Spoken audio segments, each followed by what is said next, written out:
Wow.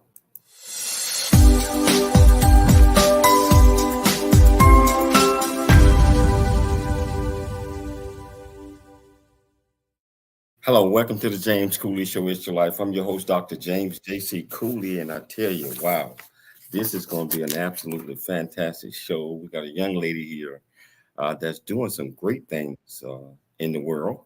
And then I just love her energy. I just love her attitude. I love the things that she is out there doing and as relate to combat diabetics and diabetes. And she's also a third year uh, optometry student. So she's going to be a doctor in about a year and a half, 2 years. And it's just amazing just chatting with this young lady, just understanding that the mission and the plight that she's on is going to help change the world. So uh, I can't even start this show without first talking to the executive producer and co-host of this show, Dr. Michelle Cooley. How you doing today? I'm doing good. I'm doing good. Yes. When you showed me the video of our guest today and everything she's doing, we definitely were just in awe. We definitely were impressed. And, we always encourage young people to pursue their dreams, all people to pursue their dreams. And we're just so excited to have her on the show today. I know when we watched that video, we were just looking at each other like, this is one of the perfect guests to appear on our show. And she can tell her story and just inspire people.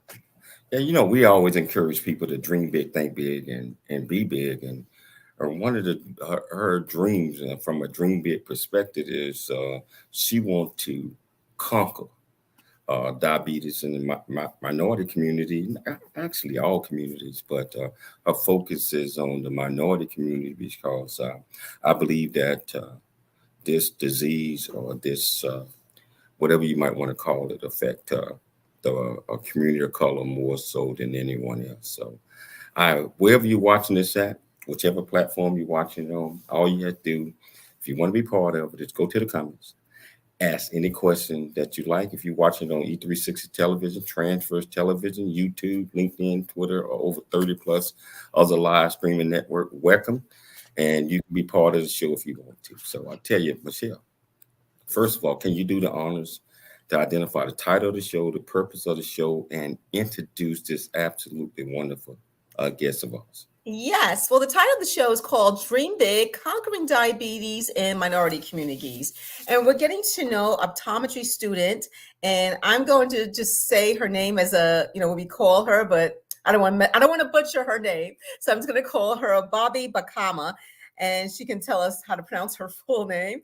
And we're going to talk about diabetic screening in Puerto Rico, their initiative there, and why is the manifestation of diabetes in the eyes important to catch early, and discuss their eye health care education initiative. And also Bobby's going to be talking about optometry school, the things, the challenges, and especially about the cost and the tuition. So let's introduce our guest today. Bobby Bakama is a first-generation African. She was raised in Houston, Texas. Most of her formative years were spent with her grandmother, living in a remote Uganda village with limited access to health care. Bakama's grandmother experienced a gradual loss of sight in her late 40s. It wasn't until she woke up almost blind in both eyes that she was taken to Jinja Hospital, where she was diagnosed with cataracts. Scheduled for surgery, she unfortunately faced complications due to an ill-trained doctor, resulting in the removal of her left eye. Unaware at the time, this experience became the catalyst for Bakama's pursuit of a career in primary vision care. She attended University of Texas at San Antonio for her undergraduate. There, she received a Bachelor's of Medical Humanities with a minor in biology in 2020. She was then accepted into Inter-American University of Puerto Rico School of Optometry in 2021, and she will be the first eye doctor in her family. She will be a third-year optometry student in the fall of 2023 and will be graduating in June of 2025. She's a well-rounded student and participates in many extracurricular activities, and she will talk to us about it. Please welcome to the show, Bobby Bakama. Bobby, how you doing? Welcome to the show. I think you're on mute, Bobby. Hey, can you hear me now? Oh yeah, how you doing? Welcome to the show. Thank you, Sarah. I'm doing great. I'm doing great. Enjoying this sunny Puerto Rico weather. Hmm. You know, we was there. I think about a year ago, or maybe less than a Mm, year ago, and mm, but we were there after the storm or something had hit, and mm-hmm. it was alright. But weather's always good. Hey, Bobby, Yeah. so can you tell our viewers and our listeners a little bit about you? Uh, what was it like growing up in Houston, and what was it? I mean, when the motherland, Mhm. and making that adjustment to Houston and growing up in Houston. Can you tell our viewers a little bit about that?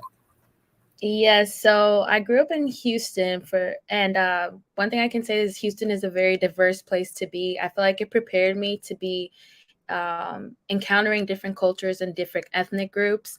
Like when I was in elementary, my best friends were Indian and Korean, and in high school, same thing. That's when I actually got introduced to Black people actually being Latino. And in high school, by the time I hit high school, I was well versed in religion, different religions, different traditions, different garbs that people celebrated as well. And in Uganda, I've been there a couple times, but as in regards to Uganda, Uganda always brings me back down to earth. It kind of refreshes my mind and lets me remember my roots. And reminds me that I came from humble roots. And yeah, I feel like it also reminds me to give back a lot of the time, because a lot of the time we can get so wrapped up in what's on social media and school, and not really refocusing on why we do the things that we're doing and what we want to come out of those things. So yes, going back home is always great, and also Houston being in such a diverse um, culture has definitely prepared me for my journey. Wow. So most of your formative years, you stated in your bio that was you spent a lot of time with your grandmother. And what was your grandmother like, and what type of lessons that she taught you that it's in you today? It's always going to be in Hmm. Well, my grandmother was a no tolerance grandmother. um, She did not play, but at the end of the day, like there was nothing that I could do that was so horrible that she wouldn't give me love at the end of the day. Like we'd always cuddle up and she'd read or sing hymns in Luganda. And that was kind of our quality time that we spent together. But um, a lot of the lessons that she taught me were though just that, like forgiveness. I'm someone who forgives very easily. I used to think it was a curse, but now I know it's a blessing. Also, just keeping my mind centered on my goals and not being distracted. But yeah, she was definitely no, she wasn't tolerant to any nonsense at all. But she actually came to the U.S. To help with childcare for my parents. So between both of my grandmothers, like I was probably with them for about 10 years, until they went back home and they were like, "Yeah, we're done with the U.S. We cannot fly here anymore. We don't want to be here. We want to be back home." So yeah, they taught me a lot, and I used to even call them mom because I didn't know the difference between my mom and my grandmother's. But yeah. So you learned a lot of lessons from your grandmother. Did you learn any lessons from the rest of your family, or just learn any lessons just from the mere fact just growing up? Mm-hmm. Definitely from my mom. She really taught me purpose and she really taught me determination. So she came to this country from a scholarship that she won back home, and she was able to attend Tabor College free ride. And from there, she didn't just stop and enjoy her own glory, but she invited her siblings along the way. So she sponsored their visas to come here on education, financially, and mentally, made sure they were prepared and equipped to go through school and create a career and a family for themselves. So, just for example, one of her younger siblings became a pharmacist. Another one of them became an engineer, and later he's now currently a dean of engineering of big university in Texas, and another one even worked for the UN. So like my mom didn't just stop and enjoy her glory. She made sure to spread it and implant it and inspire other people around her. Wow. So when did you know that, okay, this is my mom and many other rest of the family I have did this journey called education. I am focused on doing this as well. But was it hard choosing a career path where you knew what you wanted to do? I knew I wanted to help people, and picking the platform, a lot of stuff came and went. So I looked into nursing. I looked into being working as someone who helps kids in foster care. I also looked into dentistry, but the only thing that was able to keep my interest was optometry. And I think it was just because of the personal connection that I had to it with my grandmother's story about how she had to have her eye removed because of complications. And so, yeah, I just think that personal connection to the eyes brought me back to optometry.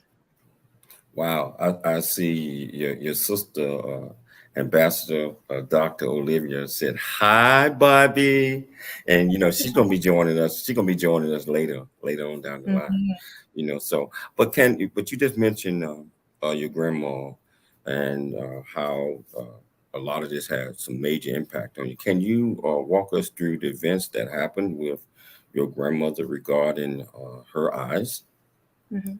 So when I met my grandmother, she only had only one eye, and she used to wear an eye patch. And I used to find that really bizarre, and I was puzzled. But after doing some research and asking questions, I found out that she actually had cataracts, and it started when she was around 40 years old. And it just progressed, and she never got it treated because she didn't have the money. She didn't have time. She was a single mother living in rural Uganda with no help, and she was raising all her kids and making sure her home was taken care of. And so it wasn't until she had lost most of her vision that she was like, all right, I probably need to go get this seen by a doctor. And by that time, she traveled to Jinja Hospital, which is like probably an hour away from where she was, which is central Uganda, Kamuli. And when she got there, they were like, yeah, this is what you have. We need to hurry up and get you into surgery and get it done. Unfortunately, the doctor who was seeing her didn't have the proper education for the procedure that she needed, which was just a cataracts removal surgery. And so she ended up with chronic infection in both eyes, just a series of complications. And it ended up being that they actually had to remove her left eye. And so that's why she only had one eye and would walk around with an eye patch or sunglasses during the day. Wow. We're going to take a station break, but when we come back, we're going to really delve off into the things that you're doing, your mission, your schools, and just the great young lady that you are. We're gonna touch bases on all of those things. And wherever you're watching this at, whichever platform you're on, if you want to be part of the conversation, all you have to do is just go to the comments, ask any question you like, and we will get Barbara to answer your question. Is your life, and we'll be back shortly after the break.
Hello, welcome back to the James Cooley Show. It's your life. I'm your host, Dr. James J.C. Cooley, and we got Bobby, and I tell you, this young lady is absolutely extraordinary. She's doing a lot of great things, and we're gonna get off into her a little bit more about the cause the things that initiatives that she is pushing, and just being a first generation, and be the first person in the family to graduate from optometry school and be a doctor.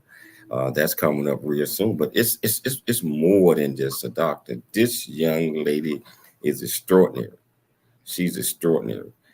So uh, if if you're watching this, I don't care which platform you're watching it from. If you want to be part of this conversation, all you have to do is just go to the comments and ask this young lady. I said young lady any question that you might have, and I promise you that she's gonna be spot on because she always is. So, Bobby, as you were telling us about the events with your grandmother, or were you interested in pursuing another profession outside of that before that clicked in and said, "Oh, this is what I got to do"? Not necessarily, like I said before, just helping people and then eyes. Those were the two things that always became a reoccurring theme in my life. And so that's how I kind of landed in optometry, preventative care, and making sure that we're focusing on the eyes as well is how I landed in optometry. Wow. So we got somebody here that might want to say hello to you. How are you doing, Ambassador? I'm good. I'm good. How are you, Dr. Kuli? Hey, do you know this young lady right here? Yes, that's Bobby, my sister. Brilliant. She is brilliant. Yeah. Anything you want to say about this young lady? Because just chatting with her, just watching the videos that we getting ready to show in a few minutes. It's she's extraordinary. Yes, Bobby's a big inspiration to our family and to the community. I've just here in Houston, Texas, and she's she's got a very good track record of supporting her fellow youth, young girls, and especially those in the medical arena.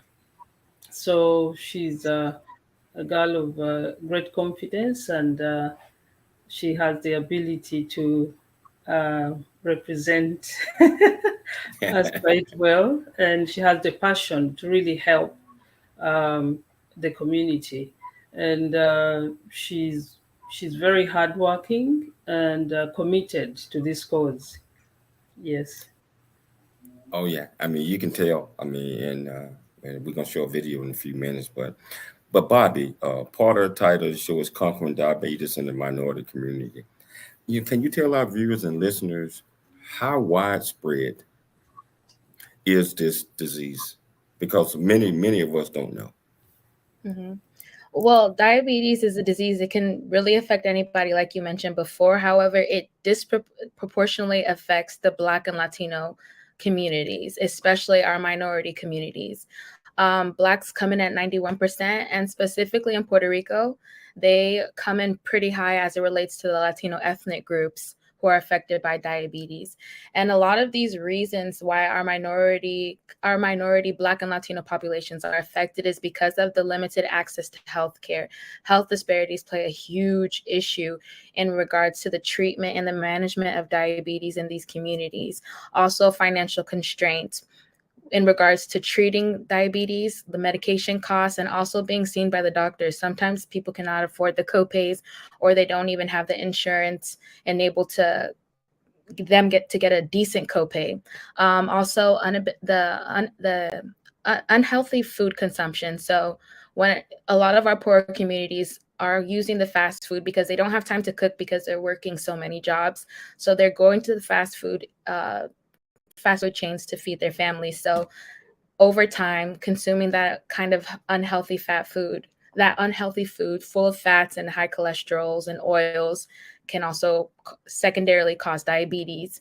And in regards to limited physical activity, again, usually in our minority poor communities, they're working so many jobs, they don't have time to exercise and to make sure they're getting in their steps and making sure their health is okay. So this is why we see it disproportionately affecting our Black and Latino communities that are all in the underserved areas, and yeah, even in Puerto Rico, we see it the same way. In the more outskirts, underserved areas in Puerto Rico, that's where we see the highest rates of diabetes. In your opinion, there's a lack of follow up when people understand that they are either type 1 or type 2, and they don't go back in because of a lot of the things that you probably just explained. How can we convince them that it's important to do the follow up? And yes, I understand the co-payment in the jobs, but most of us are supporting our families, and if we are not able to take care of ourselves adequately, we're not going to be able to support them or ourselves. What would you say to the people out there that's saying that doesn't do the follow up and think push it to the side as long as they can? Education, I believe, is the key to this lack of coming back for your follow-up appointments. If you're able to educate people not only on the signs and symptoms that they're going to experience if their blood sugar levels aren't controlled, but also about the different foundations and organizations that are providing these free healthcare initiatives or providing these free services or free medications that they can go to. And I feel like sometimes because they don't know it, they just go about life just disregarding how their health is failing. So educating people on where to go, educating people on what to look for when it comes to their bodies, and educating them on what can happen when it comes to you ignoring the signs and symptoms of diabetes is very important in regards to this follow-up. Wow, so Bobby, yeah, you're going to be a doctor. You're already a doctor already. You're doing great things. So in 25, you're gonna make it a official. Yes, sir. And so can you tell our viewers and our listeners, how does diabetes affect the eyesight? Okay. So diabetes affecting the eyesight. So basically, there's this thing called diabetic retinopathy, and that is just the manifestation of diabetes in the eyes. And what that's going to cause is different changes with blood vessels that lead to the eyes not being oxygenated enough to perform its normal processes. And it can lead to vision loss and also permanent blindness. So the number one leading cause to blindness in the world for people under 40 years old is diabetic retinopathy. So this is why this cause is important. This is why education is important, because we are seeing younger people losing vision because of this. Wow. And I think we just got somebody that popped in, but Mr. Blocker, how are you doing, sir? Can you hear me? Sir, can you hear me? He's on mute. Yes. Yeah, he's on mute. He need to unmute himself. Okay. Hey, sir, if you can hear me, can you unmute your mic? How you doing, sir? I'm doing fine. How are you, sir? Doing just fine. Do you know this young lady right here? I think I've met her. Yeah, she's my little girl. Oh yeah, I could tell immediately, and you got to be so proud of her because she's doing so many wonderful things, and I believe that she's getting ready to set the world on fire because of the passion, because of the desire, because of the focus, the mental focus that she has. I mean, Dr. Cooley, Dr. Michelle Cooley, and I talked to her for a couple of minutes, and she sent the video. I already know the burning desire that's in the heart. If you could, what you can on the air, what would you tell your little girl to continue to do? Well, keep working hard, and I think in the long run you succeed in whatever your goals are. Hey, so Bobby, you just got back to Puerto Rico. Anything that you want to tell your dad? Wow. I mean, you got these visions. You got, I call it vision, understanding, and focus. Can you say, hey, I am going to do this. I'm going to bring awareness to the world as much as I can. And I just need everybody to follow suit, follow up, get your exams, all of these things. What would you say to that? I think that he's a testament of why it's important to follow up whenever you feel like something's not right. My dad was diagnosed with multiple myeloma and beat it, thank God. And had he been going in for his local or his yearly evaluations, maybe they could have caught it earlier. But like, it's important, no matter what kind of diseases that may manifest in your body, going for your yearly examinations, making sure you're going to your yearly eye exams. They're super, super, super important. Yeah, and that's is so important. And just like we just talked a second ago about awareness, and you hit it on the nose. I believe education is the key.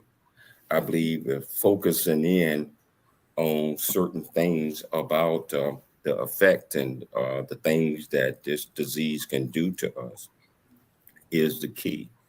But again, I been had it in my family. I had a sister of mine that she wouldn't listen, so she lost one of her legs, and then she still wouldn't listen. They took the other one. So this is serious. This is serious, and our listening audience out there, if you are even close to being diabetic or anything like that, you need to follow up.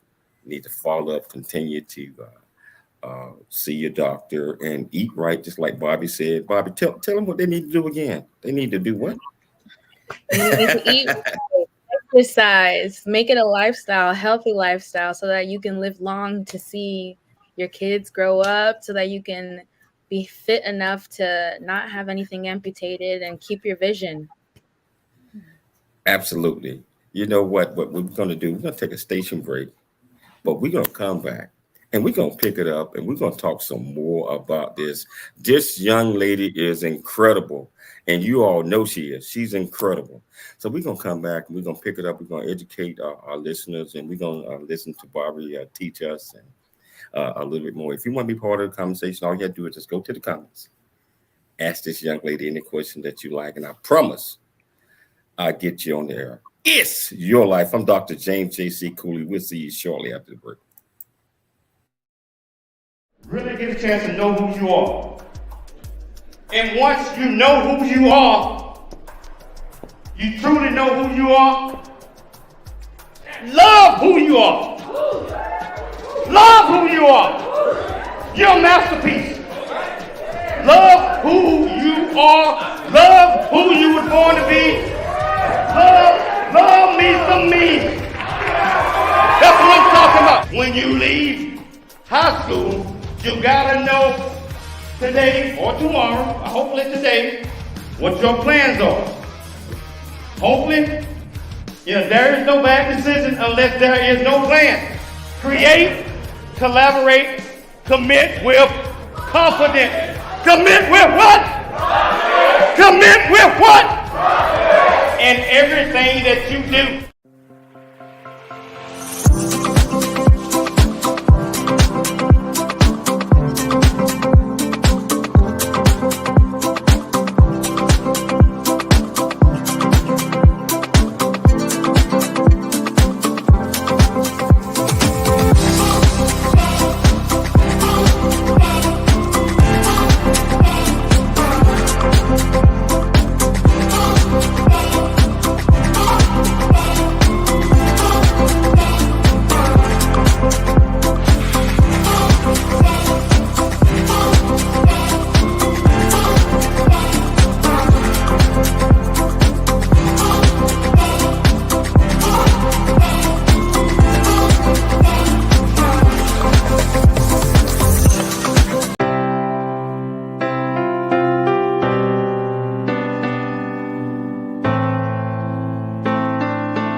Hello, welcome back to the James Cooley Show. It's your life. I tell you, we got this extraordinary guest that are not just sitting back, and I see she got a lot of family members on here. We're gonna try to get some of them on, get them on there to talk about this magnificent young lady. But I mean, she is doing some great things out there. Her initiative. That's what we're gonna talk about right now. And Bobby, can you tell our viewers and listeners a little bit about your initiative that you got going on, and then I'm gonna show them the video. Mhm. So the diabetic health screening initiative that I wanted to do in Puerto Rico is basically like a comprehensive screening where we invite different students from the different medical modality schools on the island, which nurses, MD students, and of course optometry students to come out and basically volunteer their time to serve these underserved communities. I have some interest. I've spoken about it to different optometry students. So there's optometry students from different places that also want to be involved. So it wouldn't just be the optometry students here at my school specifically. And again, we want to reach our target audience, the underserved community, the communities that haven't had a screening or even a doctor's checkup in 2 years, 10 years, just because they don't think that they need it.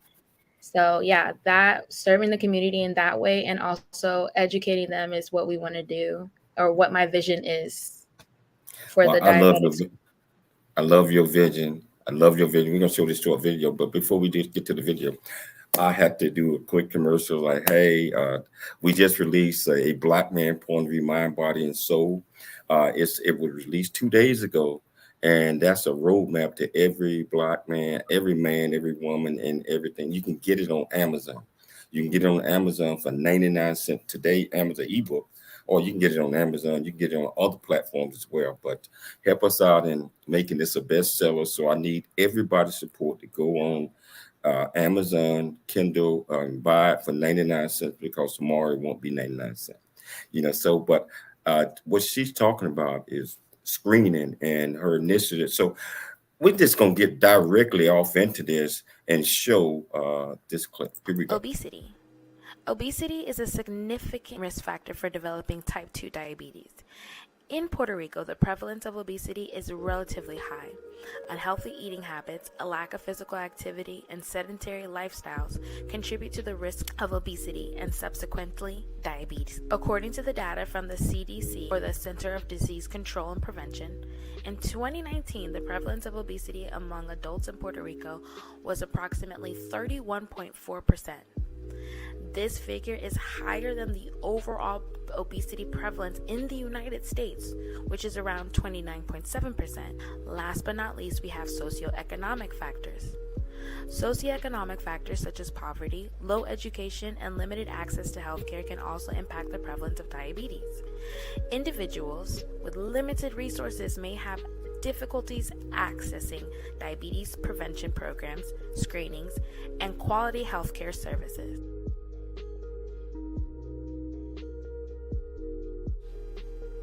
It is my belief that to address the high prevalence of diabetes in Puerto Rico, a comprehensive approach needs to be done, and it should include education and awareness programs, access to healthy foods, promotion of physical activities, and improved healthcare accessibility. This includes public health initiatives aimed at prevention, early detection, management, in order to reduce the burden of the disease. I live by the life mantra of doing what you can to the best of your ability to make the greatest difference around you. With the tools and skills that Optometry School has provided me with, I have been fortunate enough to be a part of initiatives that educate and provide free healthcare here on the island. During these screenings, we check visual acuities, ocular motility, perform fundus examinations, take intraocular pressures, and so much more.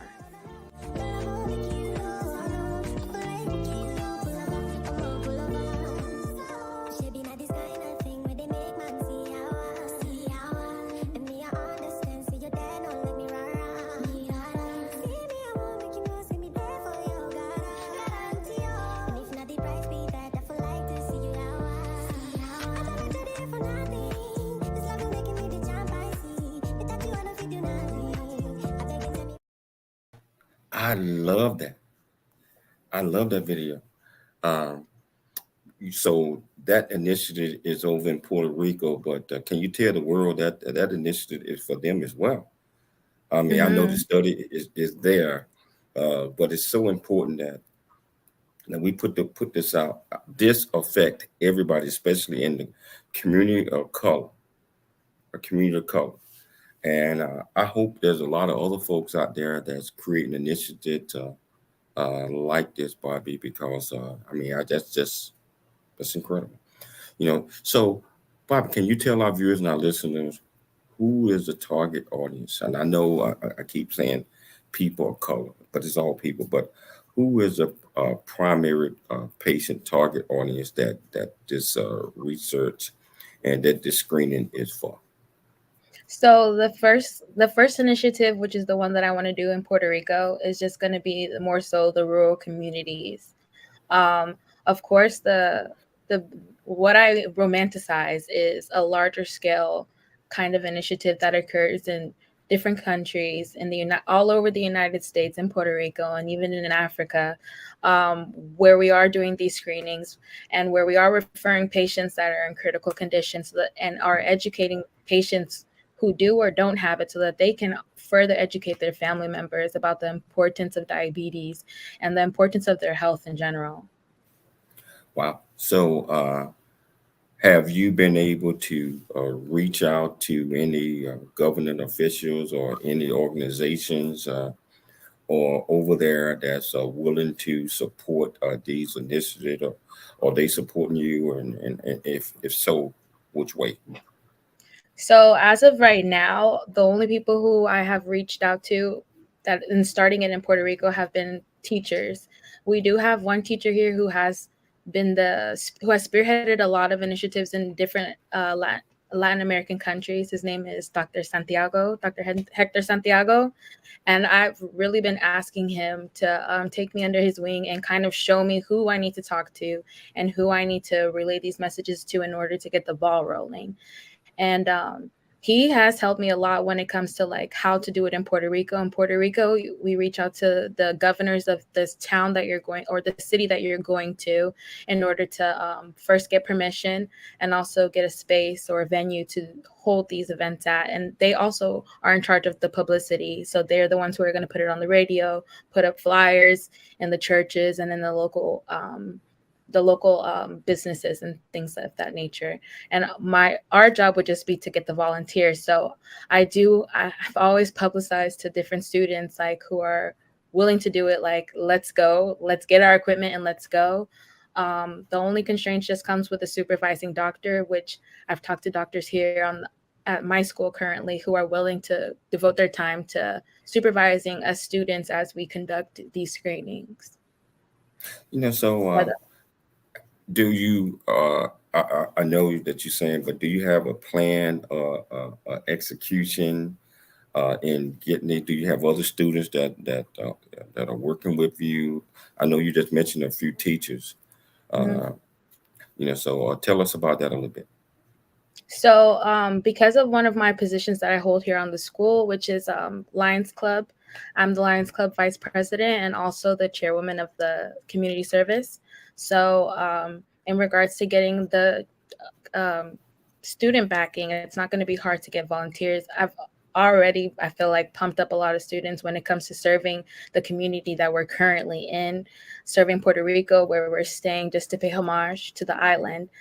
So it's not that we need have issues with now. It's relating to funding and budgeting, which we have been trying to work out and negotiate.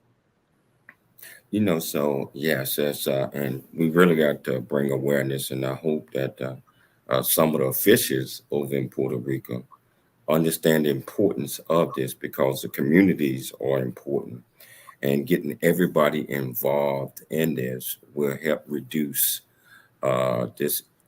I call it illness, but it's a disease, and help bring awareness and educate the communities.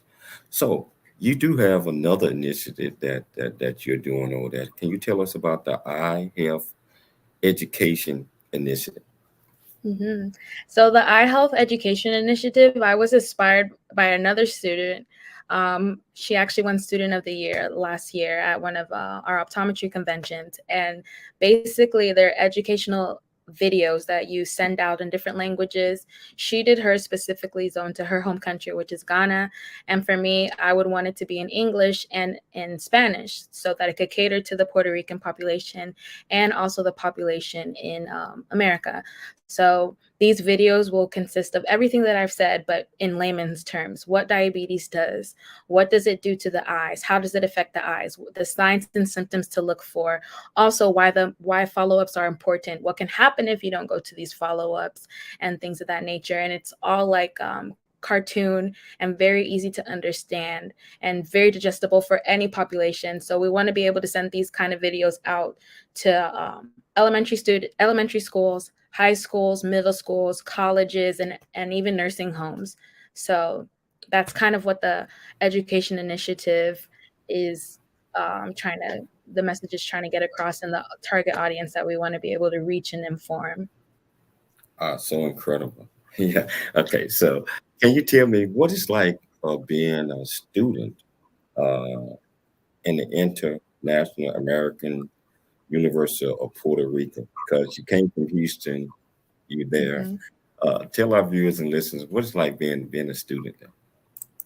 The island is gorgeous. And the reason why I chose this program is because it's a bilingual program. So essentially that means that you will graduate being able to do a full comprehensive eye exam in Spanish, which is what I've been learning already. I can do a full comprehensive exam in Spanish, but I kind of want to further that into being able to even educate my patient in Spanish after the exam is done. So I have been taking it upon myself to learn Spanish here on the island while I still have the people around me and I'm still submerged in the culture to practice, and even trying to get a tutor this year, because this year I'm going to be full-time in clinic. Well, most of my time is going to be spent in clinic with patients, and I want to be able to communicate more than just giving them directions of where to sit, where to put their head, where to look, and things of that nature. So yeah, that's why I really appreciate this program.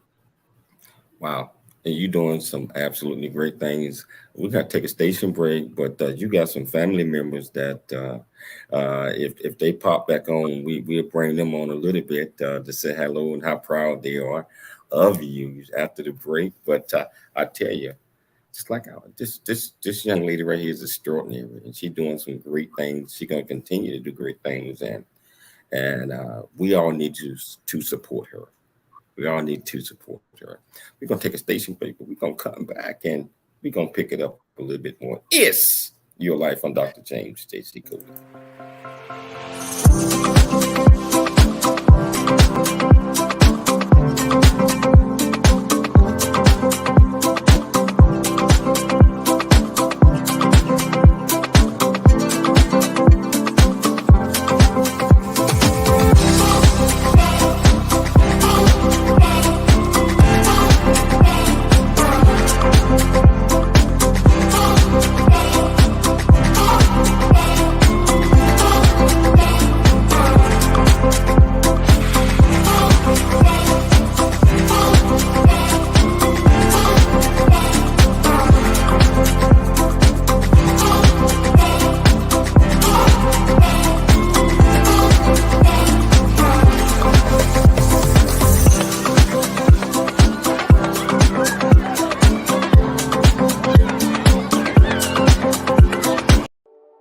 Noah Dingley here, producer of The James Cooley Show, It's Your Life. And the new audio version of James' book, Country Boy, City Boy, A Journey That Ain't Over Yet, is a must-have. James shares his true life story of struggle and success in America. It's both a cautionary tale and a roadmap to achieving the American dream. Get the new audio version of Country Boy, City Boy, A Journey That Ain't Over Yet by James Cooley on Amazon.com or wherever audiobooks are sold.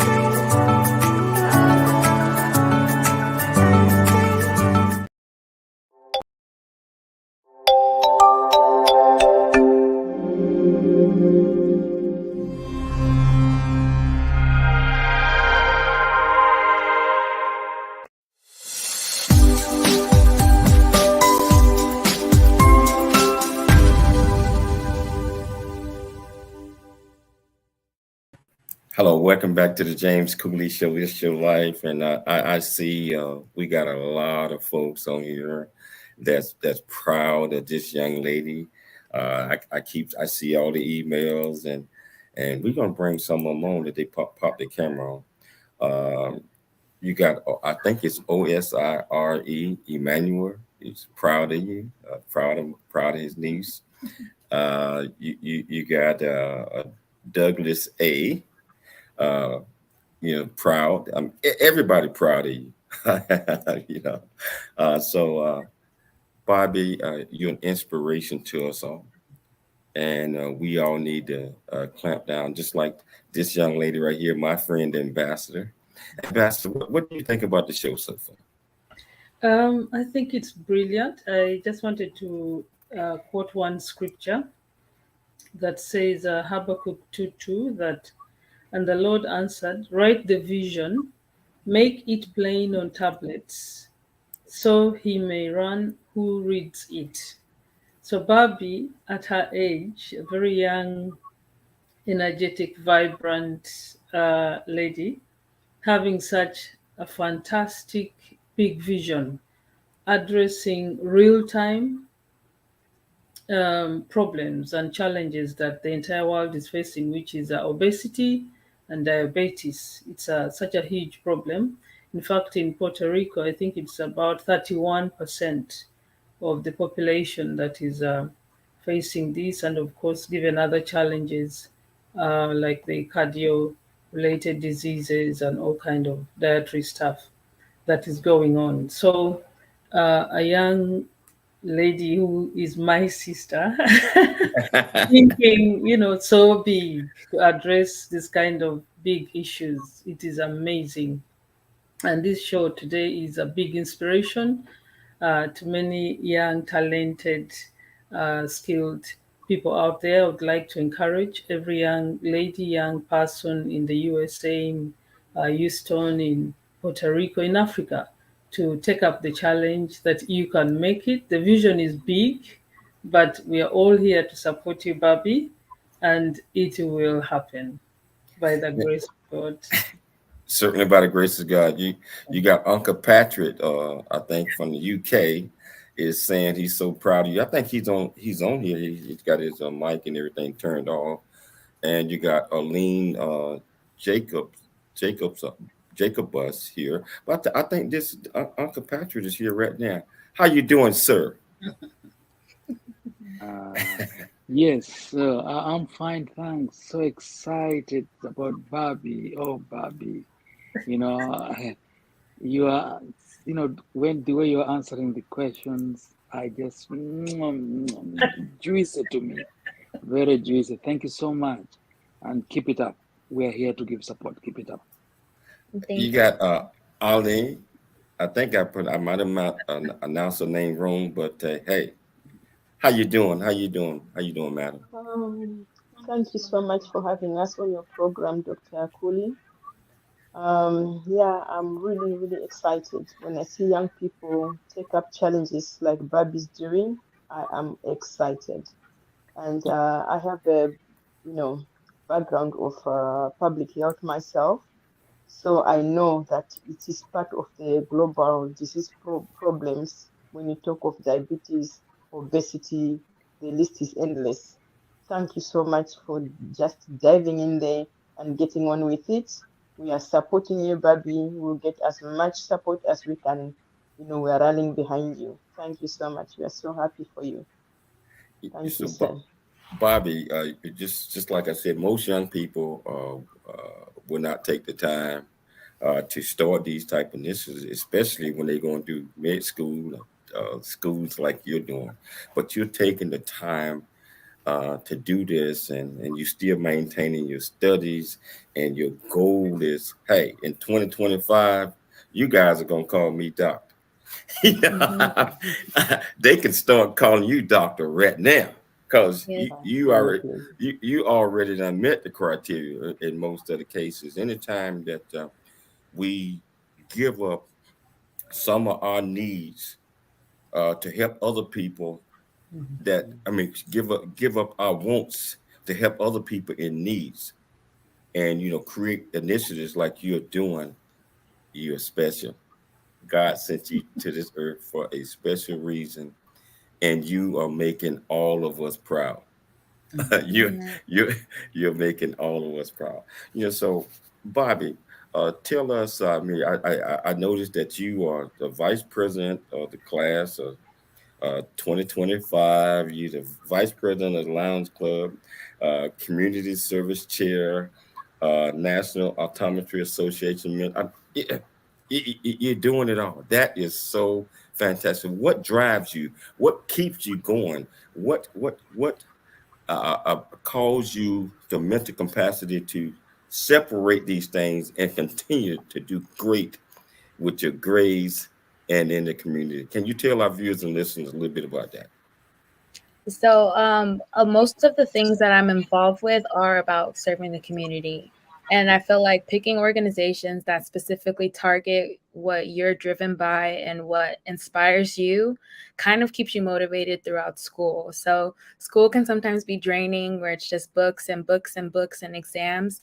And kind of that stimulus that you need to keep going is the service aspect, is kind of pouring into your actual goals, pouring into your visions. And if your visions align with what you're doing currently, it makes it easier. So diabetic retinopathy is stuff that we've learned, or diabetes manifesting in the eye is stuff that we just covered this year, my second year of optometry school. And yeah, so the things kind of coincide, but one is just books and the other one is actually putting it into fruition and actually going out and being of service and applying these things that we're learning throughout school.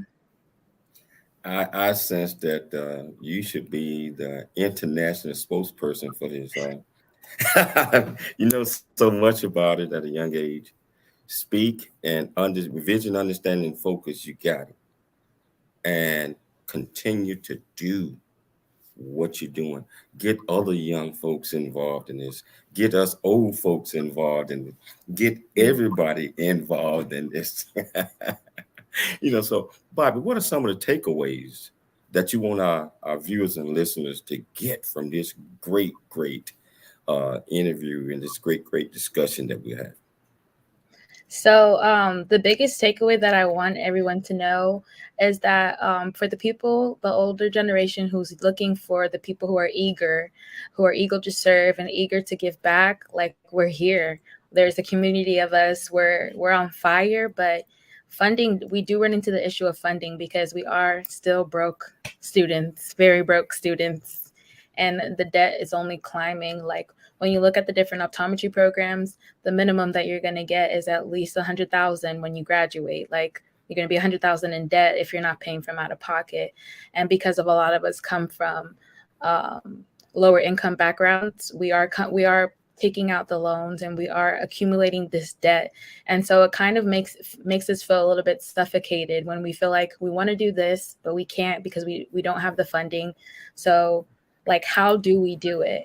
And I definitely feel like platforms like the one that you have made, Dr. Cooley, definitely help in regards to helping us dive into serving the community and having the funding to be able to be of service and create an impact as we're still in optometry school are definitely inspiring, and also help us to be on our way. So yeah, that's the takeaway I want to leave everybody Wow. with. Wow. Madam Olivia, 30 seconds or less. What is Yes. one of the takeaways? Now we got to keep it 30 seconds. What is Yes. what Thank you, Dr. Kweli. I think the takeaway is um, the Barbie is just a voice for many young people rallied behind her and professionals in this field. They are ready and willing to move to Puerto Rico to do what they have to do to help the communities. I think the target is almost 200,000 people in the US and in Puerto Rico. So we need every help out there, whether aid, equipment, whatever is needed to back up the team that Bab is leading and voicing out today. We have professionals who are retired who have also volunteered their time, but they need to be facilitated to support Babi on this program. So, I ladies think and I think everybody. Hey, Bobby, real quickly, how can people get in touch with you if they want to support you? Can you tell them real quickly? My social medias is who's_doctor_Bakama, Bakama. That's my Instagram. And then I'm also on LinkedIn with my full name, Babirekere Bakama. Definitely contact me on there or through my Instagram and also through my email, which is faithbakama@gmail.com. Well, Bobby, I want to thank you so much for taking the time to come on. You can come on my show again. I mean, real soon when you get time. My great friend, Ambassador Olivia. You know, I love you. I love all of you guys. The family of Bobby right here. I love you guys. I'd like to thank Dr. Michelle Cooley for putting together another absolutely fantastic guest. I'd like to thank my viewers and listeners out there for always tuning in to the James Cooley Show. It's your life. Remember, a Black Man Point of View, Mind, Body, and Soul is on sale. The last day today. It's up at the 99-cent rate. Go out there and buy that book. It's a roadmap. It's going to help us out, and it's going to help us out with things like Bobby talked about. I like to say on closing, I want everybody to always dream big, like this young lady right here. Dream big, think big, and be big at everything you do. It's your life. We'll see you tomorrow, same time, same place.